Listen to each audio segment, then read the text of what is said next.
तुम्ही दलित मुस्लिम मराठ्यात वाद लावले हे तुमचे कर्तृत्व आहेत. तुमचे कर्तृत्व सोपे नाहीत. सांगावं किती मला रात जाईल.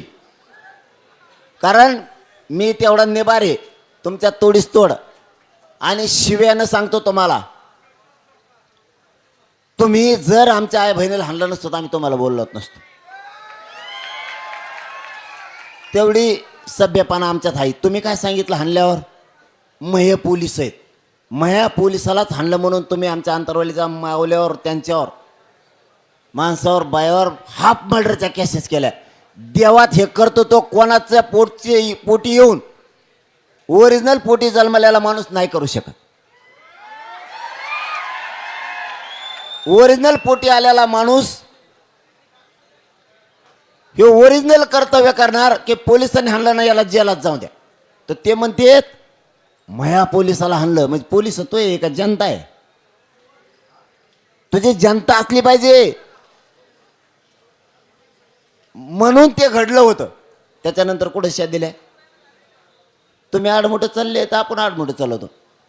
तुम्ही सभ्य वागला, आम्ही सभ्य वागतो. तुम्ही काल 1 दिवसाची परवानगी दिली, पुऱ्या महाराष्ट्राने कौतुक केलं. केलं की नाही पोराव? तुम्ही जसे वागताल तसे आम्ही. आणि तुम्ही जर मराठ्याचं आता आरक्षण दिलं, सगळं जेवढ्या मागण्या त्याची अंमलबजावणी केली, जर तुमच्या बंगल्यावर, काय नाव आहे त्या बंगल्याचं?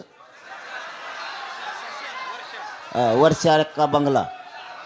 वर्षा बंगला. बरं, हा वर्षा बंगल्या जर नाही बुजीला गुला नाही तर आपलं नाव बदलून ठेवा. हा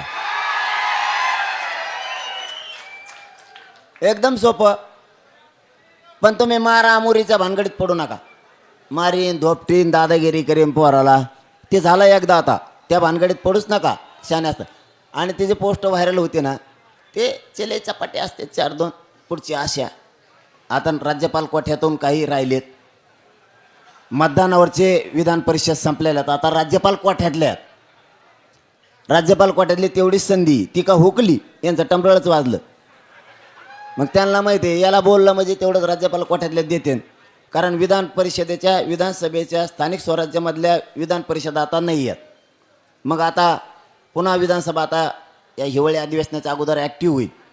मग तिन्ही कायदेमंडळ ॲक्टिव्ह व्हायच्या अगोदर राज्यपालाच्या कोठ्यातून आपल्याला आमदारकी मिळाली म्हणून ते कोले कुत्रे बोंबलं. ते थोडेफार काही कर्तृत्व नाही. तुम्ही आणखीन कर्तृत्वावर जर बोलले तर मी यादीच टाकीन उद्या. मग आम्ही व्हायरल करू पोस्ट. हा ओबीसीचं वाटोळं केलं तुम्ही ते टाकितो. मग कोणाकोणाचं काय केलं ते पुरं टाकतो. मग माझ्याजवळ बी यादी आहे, काही अडचण नाही.